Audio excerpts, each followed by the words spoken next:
Dzibilchaltún, one of the oldest ancient Mayan cities in the Yucatan Peninsula.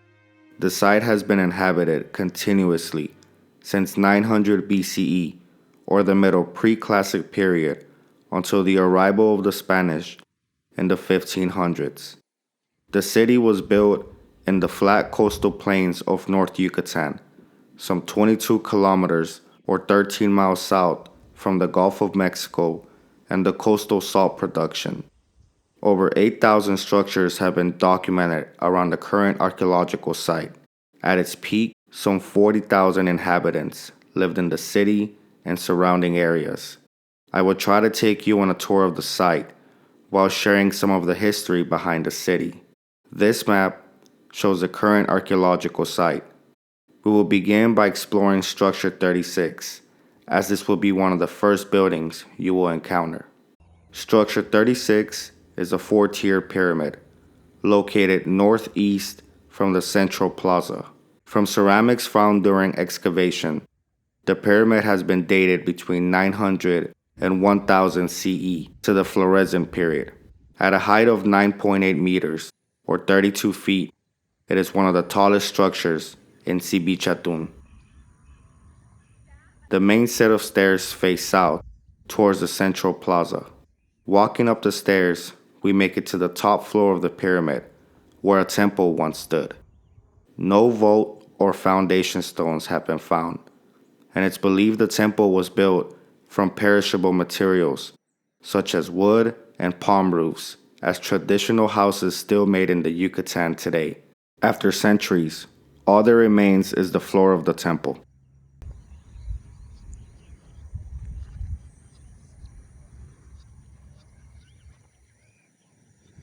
As we walk downstairs, we can turn right at the bottom platform of the pyramid that leads to a modern stairwell and into a corridor. Inside are 3 ancient stela. The first stela is located directly in front of us as we enter the corridor. It dates 100 years before the construction of the pyramid.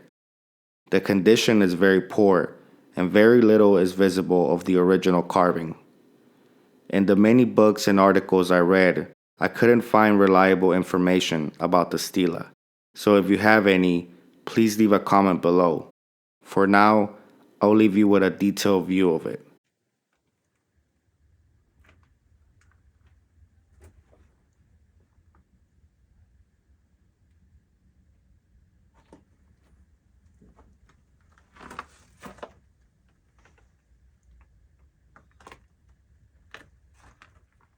Saying goodbye to the current inhabitant, Mr. Iguana, whom in the many times I visited the temple, has always been very kind.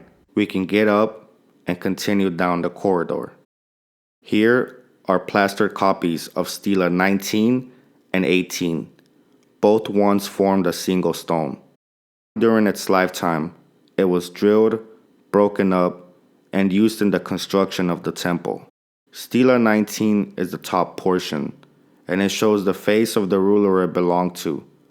He wears a headdress representing the god Chak, and a breastplate suspended from his neck. In the right hand, from its serpent base, he holds a ceremonial mannequin scepter, representing the god of lineages, K'awi. His left hand is covered by a circular shield. The hieroglyphs tell us who the ruler was. His name was Alom Uk Chanchak, ruler of Chichanto, the name Dzibilchaltún was originally known by. A carved deer bone was also found bearing the same hieroglyphs. Both the original stela and the carved deer bone can be seen at the museum located at the site. By the way, if my videos are very shaky, it's because those bees right there were not very friendly. But now we can leave the corridor and explore some of the acoustics of the temple.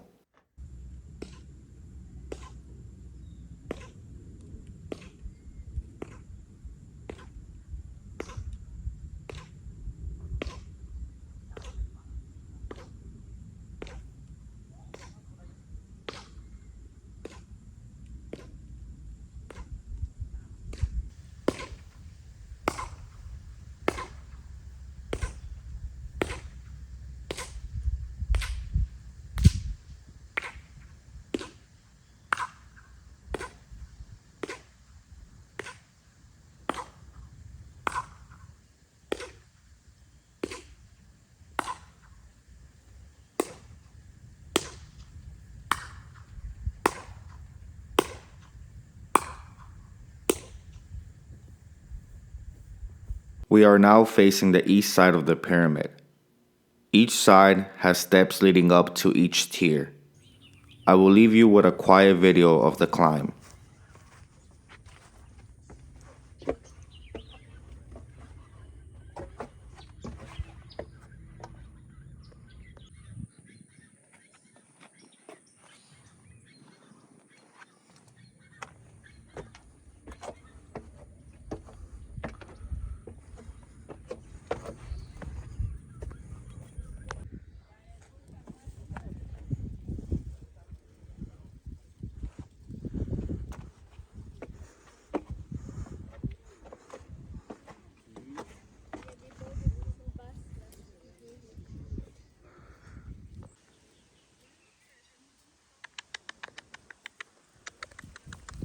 She is one of the many residential dogs. Hey, puppy. In the northern section, we will also find stairs. However, the steps are smaller and more narrow. Use caution if climbing up the stairs and enjoy the view.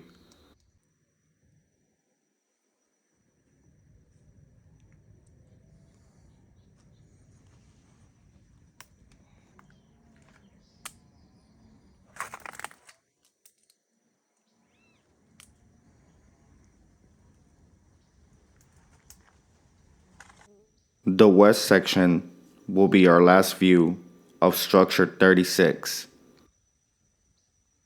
We can take a small trail to structure 38 sub, one of the oldest vaulted buildings in the Yucatan Peninsula.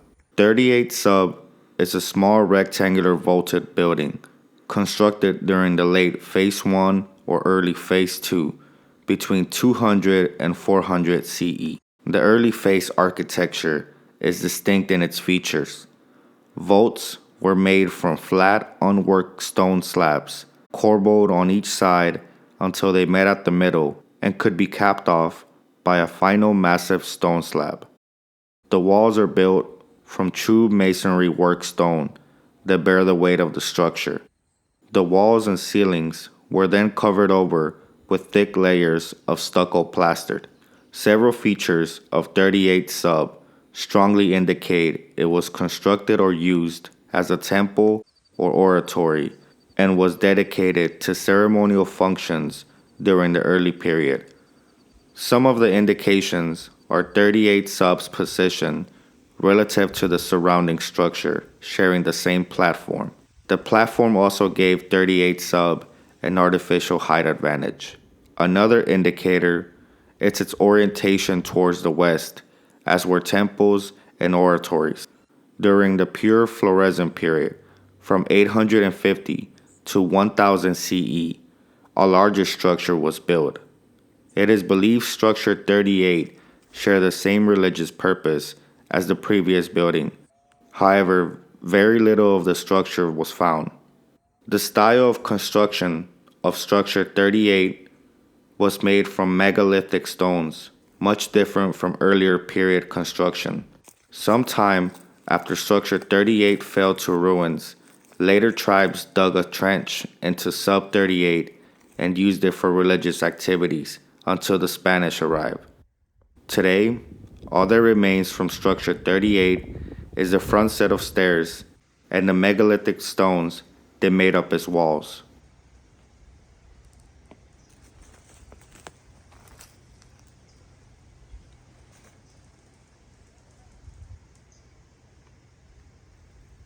Burials from a young adult and a ceramic urn with bones of a 2-year-old child along with shell pendants and necklace were also discovered in 38 substructure.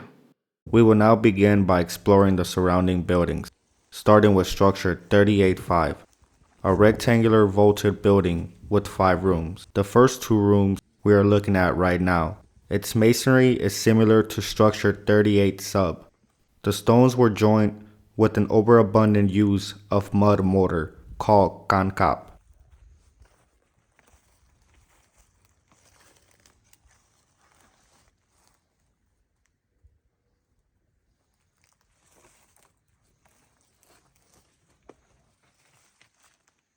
Entering the building from the west side, we come to the location where one of 4 crypts were found during excavation.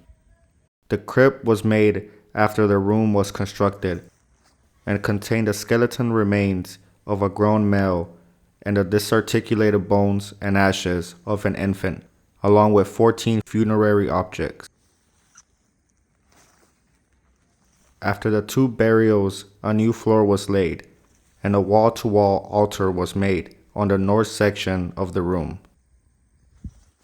The south room was believed to have served as an antechamber prior to the construction of Structure 37.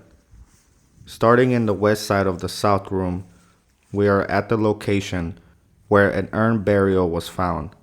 It contained the skeletons of an infant along with 13 unworked stones. The neck of the urn was broken, possibly to facilitate the placement of the infant inside. A tripod plate covered the opening. Next is the location of a cyst burial. It belonged to an infant. The skull was covered with an inverted hemispherical bowl. A small jade bead was also found along the remains. The floor of the south room was broken up during its occupation to make room for 2 crypt burials, both found in an extended position, missing facial bones and facing towards the east. An urn burial was also discovered in the same area. The urn belonged to an infant, accompanied by 8 small jade beads and a serpent fang. A final floor was made over the burials. Today, a metate is found in the exact location. Next is the east room and the final room of Structure 385. Here is the last crypt burial. It belonged to an infant who was placed in an extended position with its skull facing towards the east and was covered by an inverted tripod plate. Looking at the walls, we can see remnants of the stucco plastered that once covered the walls. Turning around, we are at the location of the last urn burial. It contained the remains of an infant. An inverted plate was placed over the neck, along with 3 small stones. Structure 385 was occupied from the late Phase 1 or early Phase 2 until the end of the pure Florescent period. None of the crypt, burial urns, and cyst burials are associated with the early Phase period. Next is Structure 38-4, a 2-room vaulted structure constructed of block masonry joined by concave mortar. In the south room is the location where a crypt was found. It was made from the original stones that made up the base of Structure 38-4 and was covered with unworked limestone slabs. 2 incomplete skeletons were located inside, along with broken pottery. 3 metates were found inside the room.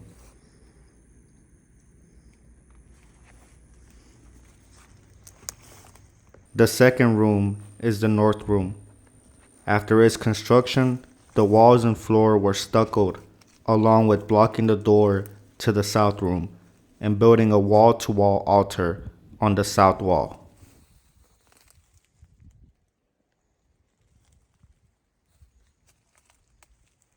The floor was later broken up to make way for a crypt.